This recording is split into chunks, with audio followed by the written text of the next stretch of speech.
Hello Giblets, I am PsyStarcraft and welcome to another StarCraft 2 commentary. The map is going to be Metalopolis, and in the top we have Destiny, also known as ROOTDestiny. Now he did drop the root from his name recently, either that or he's on a Smurf account, I'm not really sure. And in the middle right we have LiquidTLO as the red Terran, and this was played on Battle.net as part of a show match series. I don't know what was on the line, but I heard that these were some great games. We can see, oh, okay, it's for Shoutcraft, and we have Dignitas and Beckwith spectating, as well as Shoutcraft USA. So, TLO, Terran, not Zerg anymore. He did have a long series where he played Zerg quite a bit.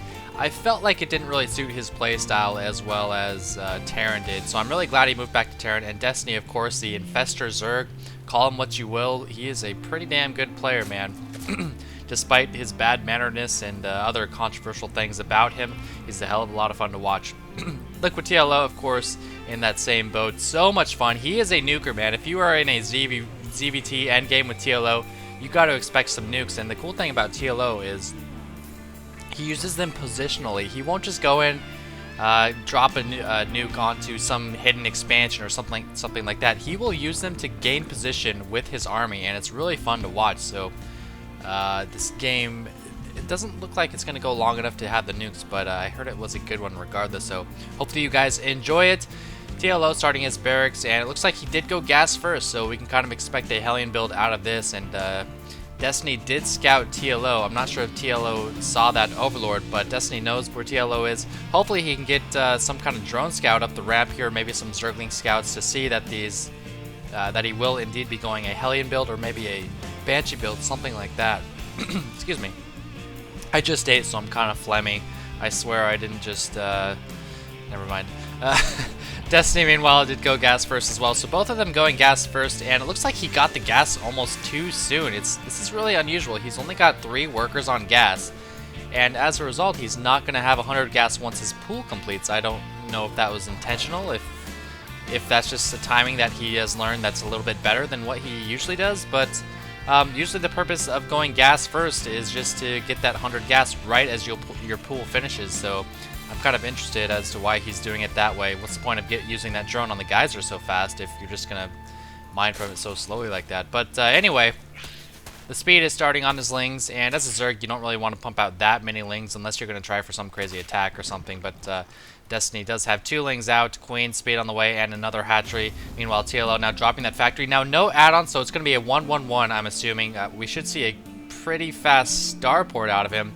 Otherwise, no, he's actually pulling off gas too. So he actually just got a gas first for some quick, no add-on Hellions, no reactor, no tech lab for Blue Flame into a macro build. So very awesome. I love that TLO is just designing builds just to, you know, macro up. And, you know, I don't know if he actually designed it. I'm not a Terran player, but you know what I mean. So we've got 2 fairly heavy macro builds clashing. Destiny just leaving 1 worker on gas. You can leave 1 worker on, you can pull all of them off, it doesn't really matter. It's not really going to change a whole lot. It's another inject going down for that Queen. And here's another factory from TLO, so he might choose to just expand and go the mech route, which is a lot of fun to watch. You know, as a Zerg, I love playing against mech. I feel like it's really easy to beat compared to well-managed Marine drops, Marine medevac tank. But it's a lot of fun to watch, that's for sure. We are seeing a tech lab here. He'll likely be switching those. I don't expect him to actually use this tech lab for infantry since he is getting that second factory, so we'll see what he does with that. Just 4 Marines, or 4 Zerglings for Destiny. Looks like he does have 2 spines, and those spines are because he actually did scout this factory, this extra factory. I think it was with the Zergling that ran in, and here comes some Hellions. And is he going to lift off and swap these 2? No, he's not. He's actually getting a Marauder, so this might be an expansion into some kind of Marauder Hellion timing attack. I don't know. This is really strange. It's a TLO build, that's for sure.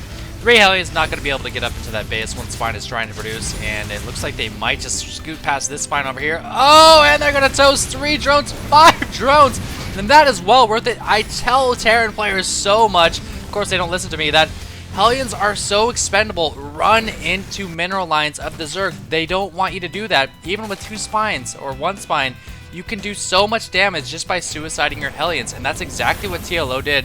It's now 22 to 25, 7 minutes into the game, so some great play with just 3 Hellions. melting 5 or 6 drones. It is completely worth losing those 3 Hellions for just 5 drones. So that was pretty awesome, and I feel like TLO, his decision making is part of what makes him a great player. Now we are still just seeing two factories. Looks like he is dropping a 3rd factory. Now I kind of like this. I'm starting to realize maybe why TLO is doing this. The Marauders with the 3 factories, and you know, as a Zerg, when you see 3 factories, you're like, okay, I got to get Roaches. Roach is pretty good against factory units in the mid to kind of late-ish game-ish, not too late. So TLO is going to get a bunker and 2 Marauders to deal with any kind of Roach pressure. So it's very neat. I feel like they synergize quite well in the mid game against Roaches. But you know, speaking of that, there are no Roaches on the field yet. It looks like Destiny is going for a Spire instead. Nice scan there from TLO, going to pick off a lot of creep tumors. And I have to say, man, pretty damn good creep spread by Destiny. And even after the scan wears off, he's going to be able to continue to spread because he's got 2 unused tumors here. But now the Queen and Circling count is a little too high. TLO should not risk running in there. There's just too much of a cluster F of stuff there. So he's done the damage with those first 3 Hellions. He's got map control with the second 3 Hellions. And he's looking in pretty good shape. I mean, at this point in the game, as a Terran especially with mules, if you have more or equal harvesters than a Zerg opponent, you're definitely looking good. So very happy. He's got to be pretty happy where he's at. And yeah, we are seeing the transition into mechs with 3 factory, all with Tech Lab. But does TLO see the Spire wherever that darn thing is? No, yes, he did see the Spire, so I expect some Thors to come out. There we go, probably just waiting on the Armory, which was right over here. Yeah, looks like he just finished that Armory. 2 Thors coming out, Engineering Bay on the way as well. But that Engineering Bay might not finish in time. Mutas could get in, do some harassment in his lines here, and I don't know if TLO has any Marines. No, he has 7 Hellions, 2 Marauders, absolutely nothing to deal with Mutas. How many are we seeing? We're seeing 6 Mutas and a +1, but you know what? These Thors are going to finish in time. He's got 2 on the way. He just needs to stick 1 in this mineral line, 1 in this mineral line, and he should be just fine. Destiny's just sitting at 14 Zerglings, man. 14 Zerglings, that's all he has, and he's not even winning in Harvesters. He's actually down by 2, so I don't know if his macro is slipping, if his injects are slipping this game, but he's definitely not playing top-notch. His saturation isn't that great as his main. His saturation is terrible at his expansion, well, just by 1 more drone. And I feel like as this game goes on, Destiny's going to go further and further behind. He already lost a Muta there, almost losing 2 Mutas, and he cannot be happy to see that Thor, to see both those Thors, and already taking a 3rd base. Well, not already, but he's only on 41 Harvesters, and I don't know what's going on here. Now he's making 10 drones, but this is really strange. It seems like his Harvester count is incredibly low considering he only lost 5 drones. Looks like the Mutas were able to pick off that pesky little Hellion, but not before TLO was able to get some scouting information, and 3 Thors, 2 Marauders, the initial 2 Marauders that he produced to stick in that bunker, and 6 Hellions now moving out for TLO with a barracks to spot anything on the high ground. Nice forward turret. This is such a well-timed attack. It's so perfect. Right when the Zerg is making his 3rd base, these Mutas are going to be completely useless against these 3 Thors, and I don't know if Destiny's going to be able to do anything about this. His Roaches were so late. Once he scouted those factories, he should have just ignored Mutas altogether. They just cannot cut it against Thors in 2 base numbers. You know, he's only got like 8 right now. 7 Mutas and 2 Roaches and 12 Zerglings against this devastating slow push with some turrets, lots of SCVs just constantly repairing, not even on auto repair because TLO's micro is that good, I suppose. Or maybe they are on auto repair. And this push is going to be so scary. These Hellions need to make sure to get these Zerglings out of the way so that Thors don't focus them down and waste all their powerful attacks. And this is just steamrolling, the definition of steamrolling, man.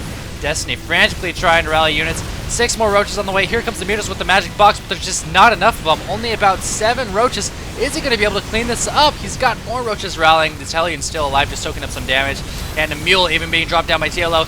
Destiny, oh my god, microing Thors. Who does that? Who micros Thors? He's got the 2 weak ones in the back. The slowest unit in the game, at the top of my head anyway, and he's microing them. I would love to see him just bring like 5 more SCVs and start repairing. It looks like he is bringing a couple more, but this push, you know, Destiny's doing a great job of holding off for a little while, but another Thor rallying with full HP. His Queen needs to get some injects in. No, the Queen does go down, and a well-played GL from Destiny. So I think the Shoutcraft is actually like a 4-player mini tournament or something like that. But Destiny does lose that game, and it looks like he did lose the series based on his GL at the end there. But his saturation early was so bad. I don't know what happened, if he capped himself too much. He had a lot of money saved up. If he supply capped himself, if his injects weren't good or what, because maybe he teched too fast, because his he only lost 5 drones. But let me know what you guys think. Why do you think Destiny was so low on drones and just so low on units? And what do you think about the Spires? So I hope you guys enjoyed that and learned something from it. As always, there we go. I bought some stamps the other day. I already said that. Oh well, whatever.